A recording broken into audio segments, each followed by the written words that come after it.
insan tənha varlıqdır. İctimai varlıq olmasına baxmayaraq, cəmaatın içində yaşamasına baxmayaraq, insan gərək cəmin içində özünü itirməsin. Həmişə fikirləşsin ki, bir mənəm, bir Allah. Sanki Allahla bundan başqa heç kəs yoxdur. Elə bil ki, burada hamı oturub, heç biriniz cəmin içində özünüzü itirməyin. Elə zənn eləyin ki, Allahla sizsiniz. Bu cəm sizə görə, mənə görə yığılıb bura. Mənə görə yox. Hər bir burada oturan belə düşünməlidir. Elə bil kamera quraşdırıblar, səhərdən axşamacan ancaq mənə baxırlar. Və əslində elə belədir həqiqətdə. Elə düşün ki, Allahla məndən başqa heç kəs yoxdur. Bunu hiss eləməlidir insan. Bunu hiss eləməyənəcən kəmala çata bilməz insan. İxlas az. İctimai əlaqələr var. Amma şərti əlaqələrdir. İnsan zatı etibarı ilə tənhadır dünyada. Ahirətdə hiss olunur, amma burada hiss olunmur. Amma elə ahirət buranın həqiqətidir. Tək-tək qəbirdə qalırıq, cəmlə qəbirdə qalmırıq biz. Tək-tək, hər birimiz tək qalırıq qəbirdə. Qiyamətdə qalxanda tək gəlirik, o cəmin içində Allahla təkbətək qalırıq. Əslində dünyada da təkbətək idi. Səs-küy başımızı qatırdı, elə bilirdik cəmin içindəyik. Cəm şərti məsələdir. İrham fi hazihid dünya qurbəti. İmam Səccad duada deyir, İlahi bu dünyada qəribliyimə rəhm elə. Və fil qəbri vəhşəti, qəbirdə tənhalığıma rəhm elə. İmam Səccad əleyhissalamın duasıdır. Bu bütün danışdıqlarım var, əgər Allah olmasa, bu danışdıqlarımızdan sonra Allah mövzusunu gətirməsə faciədir.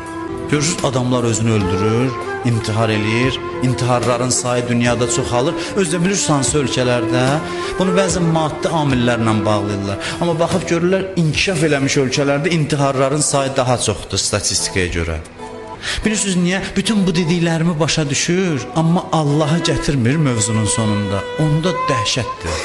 Bir halda ki, hər şey vəfasızdır, hər şey boşdur, o boşluğu hiss eləyir, o boşluğu nə ilə doldurum? Bu bəhslərdən sonra Allah gəlməsə çox acı bəhslərdir. Ona görə mövzu həssasdır. Gərək düzgün dinləyəsiniz ki, mən bunu gənclərə deyirəm, dinləyəsiniz ki, doğru nəticə çıxardasınız. Mömin adam o adam deyir ki, zariyə yaşayır ki, əşki bu nə vəfasız dünyadır, bu nədir? Xeyr, o şeylərdən qopandan sonra, onların vəfasızlığını dərk eləyəndən sonra Allah gəlir ortaya və Allah özü ilə bütün ləzzətləri gətirir. Əslində bunu başa düşmək müqəddimədir Allaha bağlanmağa.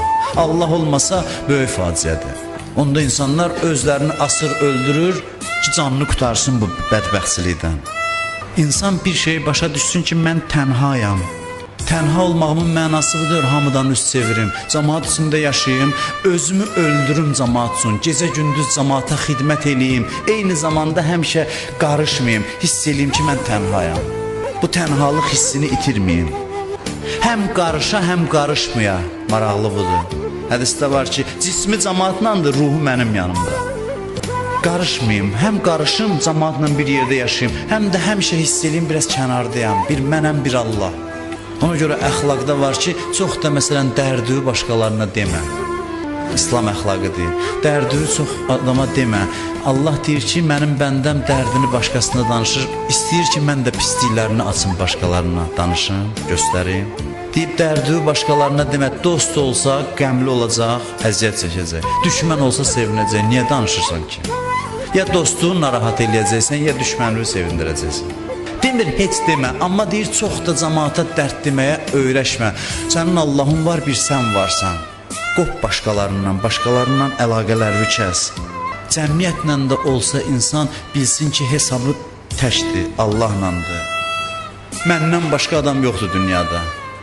Bir Allah var, bir mən varam və hər şey mənim üçündür. Allah mənlə gündə danışır bu hadisələrin dili ilə. Bir ərəb gəldi əleyhissalamın yanına. Çöl ərəbi idi, çöl ərəbləri. Amma bəzən Allahın qəribə işləri var. Çöl ərəbi, bədəvi ərəb. Nə səviyyədə adamdır. Gəlir bir söz danışır ki, görürsən ki, bunu hardan başa düşür. Belə də olur, Allah bəlkə hüccət üçün deyir ki, istəsən bunların da içindən çıxar. Sualından bilinir ki, mərifət sahibidir, bədəvi ərəbdir. Yazır ki, Sələ ərabiyyun an əmiril müminin. Bir çöl ərəbi gəldi, Həzrət Əlidən soruşdu. Nə barədə? An dərəcatil muhibbin. Allahı sevənlərin dərəcəsi barədə. Allahı sevənlərin hansı dərəcələri var? Əleyhissalam da dedi, qoy deyim sənə. ədna dərəcatihim, qoy ən aşağı dərəcəsini deyim. Allahı sevənlərin ən aşağı dərəcəsi. İtayətini kiçik sayar, günahlarını böyük. Bu bizim bəhsə aiddir. 2 dənə şey deyir. İtayətini kiçik sayar, günahlarını böyük. Ondan sonra bir söz deyir ki, bu bizim bəhsə aid sözdür. Buyurur və huvə yəzunnu ən leysə fiddareyni məxuzən qeyruh. Və belə zənn eləyər ki, bu 2 dünyada, həm dünyada, həm axirətdə bundan başqa, özündən başqa heç kəsi Allah hesaba çəkməyəcək. Bunu deyəndə ərəb özündən gedir, yıxılır. Elə bil ki, heç kəsdən sorğu-sual olunmayacaq. Bütün hər şey sən demə yaranıb ki, məni tək sorğu-suala çəksinlər və qiyamətdə biz bunu hiss eləyəcəyik. Qiyamətdə biz əməl dəftərimizi açıb Allahla danışanda bizdə belə bir hiss yaranacaq ki, ilahi sənin işin gücün elə mənlənmiş. Sən deməsən, heç kəsi yaratmamısan məndən başqa. Sən elə bütün günün məni izləyirsənmiş ki, mən hara baxdım, necə elədim. Bu hiss bizə gələcək qiyamət günündə. Ərəb bu sözü eşitdi, özündən getdi, özünə gətirdilər, gözünü açandan sonra dedi, qal, həl dərəcətun ə'la minha, dedi, ya əmir əl-müminin, bundan üstün də dərəcə var. Əleyhissalam cavab verdi, var 70 dənə dərəcə. Bu ən ibtidaisidir, ən birinci dərəcəsi budur. Bundan sonra 70 dərəcə var. Birinci dərəcə budur ki, insan özünü tənha bilsin. Ancaq mənəm və Allahdır. Azam verilir, məni çağırır. Düzdür, mən cəmaatın içindəyim, amma məndən Allahdır, Allah deyir, gəl, namaz vaxtıdır. Ramazan ayı gəlir, mənim orucumdur, məni çağırır ziyafətə. Gedəcəm, bir Allah olacaq, bir mən bu qonaqlıqda. İkimiz olacaq bu qonaqlıqda. Oturacam Allahla üzbəüz mənəvi mənada. Cəmaat tərif eləyir onu, tənqid eləyir, heç elə bil eşitmir, çünki onlardan qopub. Cəmaatın tərifini, tənqidini eşitmir bu insan, ixlasa çatır. Ancaq Allahı görür, ixlasın həqiqəti budur. Mən sizə bir dənə hədis deyim. Bu hədisi məncə siz eşitməmisiniz. Mən də dünən oxumuşam bu hədis, dünən çıxıb qabağıma. Hələ indiyə qədər mən bu hədisi görməmişdim. Məncə bu hədis bilirsiniz nədir? Elə bil ki, bir susuz adam isti yay günündə əlinə su götürər, içər, nə qədər ürəyi sərinlənər. İxlas haqda danışanda bu hədis belə bir təsir qoyur. Doğrudan da mən çox heyran qaldım bu hədisin gözəlliyinə. Buyurur ki, bəzi insanları qiyamətdə gətirəcəklər sorğu-sual eləməyə. Əməl dəftərini sağ əlinə verəcəklər. Sağ əlində bilirsiniz ki, Quranda da var bu. Quran həqiqətləridir. Sağ əlinə əməl dəftəri verildi, nicat tapdı bir adamın. Əməl dəftəri də bu dəftərdən deyil. Nədirsə, oxşar bir şeydir. Amma o mənəvi aləmin qaydaları başqadır. Dəftər ona görə deyirlər ki, biz nəsə başa düşək, yoxsa biz başa düşmərik. Burada oxşayan sözləri tapıb deyirlər ki, biz başa düşək. Əməl dəftərini sağ əlinə verəcəklər. Axı mələk də gəlir sonra soruşmağa. Hədis buyurur ki, mələk gələcək, dəftəri alacaq ondan. Açacaq dəftəri, görəcək ağappaqdır. Dəftərdə heç nə yazılmayıb. Əməl dəftərində. Axı bu 70 il yaşayıb məsələn, bunun namazları yoxdur, orucları yoxdur. Qılmasaydı sağ əlinə verilməzdi. Deməli bu namaz qılan olub, oruç tutan olub, bu yaxşı insandır. Amma heç nə yoxdur, ağ vərəqdir. Elə bil ki, ağ vərəqlə gəlib bu. Mələk təəccüblə qalır, bilmir nədir bu işin sirri nədir. Allaha deyir ki, ilahi bu salih adamdır, amma bunun heç bir əməli yazılmıyor. Bunun nə namazı yazılıb, nə orucu yazılıb, heç bir əməli yazılmıyor. Allah deyər, onu rahat buraxın. Deyərlər, rahat buraxaq, amma hikmətini bilmək istəyirik, bu nədir? Allah buyurar, bunlar o qədər xalis bəndələrim idi ki, İstəmirdilər bunların əməllərindən hətta əməlləri yazan mələklər də xəbərdar olsun. O qədər xalis idilər. Allahla öz aralarında heç kəsi görmək istəmirdilər. İstəmirdilər hətta mələklər xəbərdar olsun. Mən də bunların bu ixlasını görürdüm. Bunlar əməl eləmək istəyəndə mələklərin gözünü örtürdüm, onlar da görmürdü. Ancaq mən bilirdim, bir də özü bilirdi. Heç kəsin xəbəri yox idi. Çünki ürəyindən keçir ki, mələk də bilməsin, o qədər xalis bəndədir. Onu deyəndən sonra mələklər deyər, yaxşı ilahi, bunu indi cənnətin harasına aparaq? Cənnət axı belə yerdə bir otaq olsun, hamı cəm olsun. Bir dərəcə ilə o bir arasında neçə min il fasilə var cənnətdə. Bunu harasında yerləşdirək? Allah deyər, onunla da şüz olmasın. Onu mən bilərəm, bir də o biləcək. Onu hara aparacağım, onu ikimizdən başqa heç kəs bilməyəcək. Siz mələklərin başa düşdüyünüz məqamdır. Bu insanın əməli xalis mənim üçün idi, yerini də mən bilərəm. Bu insana hara apararam, onu o biləcək, bir də mən biləcəm. O xüsusi cənnətimdir mənim, xüsusi yerimdir. İnsan belə məntiqlə yaşayanda, belə olanda, özünü tək hiss eləyəndə, Allahdan qorxmuş hiss eləyəndə insanın ürəyində Allaha qarşı məhəbbət yaranır. Bu məhəbbət də qəm yaradır. Birini sevsən çünki günün qara olur. Birini sevsən, qovuşmaq istəyirsən, dünyada da mümkündür. Qovuşa bilmirsən. Qəm gəlir ürəyinə, bunu da gərək dadasan ki, biləsən o nədir. Bundan qaçmaq yox. Bunu bir dəfə ürəyə saldınsa, gör yaşamaq nə qədər ləzzət eləyir insana. Gəlir bütün mikrobları yandırır. Adamlar var deyir ki, mən qurtula bilmirəm. Bir dənə namaz qılıram, təkəbbür gəlir, qürur gəlir ki, mən nə iş gördüm. Oruç tuturam belə. Onun əlacı çox çətindir. Onun bir əlacı var. Allahdan ayrılıq qəmi ürəyə düşəndə insan özünü də görmür, ancaq onu görür. Ancaq həsrət çəkir. Odur ki, əməl eləyir, eləyən kimi yadından çıxır. Çünki əməlindən də qopub, əməlindən də əlaqəsini kəsib. O, nəfsi yandıran bir qəmdir. Əleyhissalamın münacatına bax. Mevlaya ya Mevlay, Entəl xaliqu və ənəl məxluq və həl yərhamul məxluqə illəl xaliq.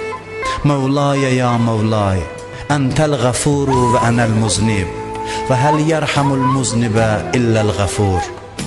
Deyir ilahi, sən xaliqsən, mən məxluqam. Məxluqa xaliqdən başqa kim rəhm eləyər? Sən rəhimlisən, mən günahkaram. Rəhimlidən başqa günahkara kim rəhm eləyər?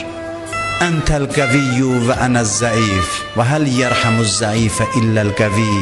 Sən güclüsən, mən zəifəm. Zəifə güclüdən başqa kim rəhm eləyə bilər? Görürsən, mən, sən. Əli başqa heç kəsi görmür. Əleyhissalam elə zənn edir ki, bir budur, bir də onun məbududur. Bu hər bir insanın məntiqidir. Bu hər bir insanın yaşayış fəlsəfəsidir. Bu hal insanda xüsusi bir haldır ki, Allah bizi bu məqama, bu hala çatmaq üçün yaradıb və elə bir xoşluq verir ki, onu heç nə ilə ifadə eləyə bilmərik biz. Bu insanların vüsal anı yaxınlaşdıqca, Allaha qovuşmaq anı yaxınlaşdıqca, o insanların halına gərək baxasan. Həmin haldır ki, Həzrət Əli əleyhissalam Ramazan ayının 19-cu gecəsində qızı deyir, biz atamızı belə vəziyyətdə həmişə belə idi, amma bu cür görməmişdik. Axırıncı gecə idi, deyir, bir yerdə qərar tuta bilmirdi. Girib çıxırdı, ibadət eləyirdi, qalxıb göyə baxırdı, çıxıb həyətə göyə baxırdı, zikir deyirdi, inna lillah və inna ileyhi raciun. Bu zikri təkrar deyirdi, ürəyi döyünürdü. Niyə? Çünki bir ömür həsrət çəkdiyi an yaxınlaşır. Bu öz sevdiyinə qovuşacaq indi. Sevdiyinə qovuşacaq. Bu bir ömür bu qəmdə yanıb, özdə gör necə ləzzətli və xoş həyat yaşayıb. Niyə həyatı ləzzətli olub? Çünki bu an gələcək bu həyatın sonunda. Bunu gözləmək özü bir ləzzətdir. İndi o an gəlir, ona görə məscidə gedir o haldan, məsciddə də başına qılıncı vuran kimi bu söz deyir ki, Fusto və Rəbbil Kəbə, and olsun Kəbənin Rəbbinə nicat tapdım. Bu da həyatın məntiqi sonluğu. Allah həsrəti ilə yaşayan insanın ölümü də belə olur. Ölümü də şirin olur. And olsun Kəbənin Rəbbinə nicat tapdım. İmam Hüseyin ağa da elə idi. Aşura günü əsr çağı yaxınlaşdıqca düşmənlər etiraf edir ki, üzü parlaqlığı çoxalırdı. Üzü gülürdü, halı dəyişirdi. Elə bir haldaydı ki, bir nəfər düşmən deyir ki, mən gəldim, onu gördüm axır məqamlarında can verən vaxtda. And olsun Allaha deyir, ikinci belə adam görməmişdim ömrümdə ki, bu qədər itkidən sonra üzündə belə bir parlaq nur olar. Gözü yumulub zikir deyir və deyirlər ki, Şimir dizini qoydu İmam Hüseyin ağanın sinəsinə. Dizini qoyanda İmam Hüseyin ağa deyir, gözünü açdı, o xəncər boğazına gəlib toxunan kimi deyirlər ki, biz onun üzündə təbəssüm gördük. Ölümü təbəssümlə qarşıladı, ölümü sevinclə qarşıladı. Allahın insandan istədiyi bu məqamdır ki, insan bir ömür bu həsrətlə yaşasın. Bu həsrət, bu qəm şirin qəmdir. Dünya həyatını gözəlləşdirir adam üçün. İnsan ləzzət alır yaşamaqdan, çünki qovuşacaq bir gün və axır anında da tam rahatlıqla, aramlıqla ya eyyatuhan nəfsul mutmainnə irci'i ilə rabbiki raziyətən mərziyyə. Ey aram olmuş nəfs, ruh, Allah belə qarşılayır bu insanı. Dön Rəbbivə tərəf, sən də ondan razısan, o da səndən razıdır. Bu insanın bu dünyada mövcudluğunun fəlsəfəsidir.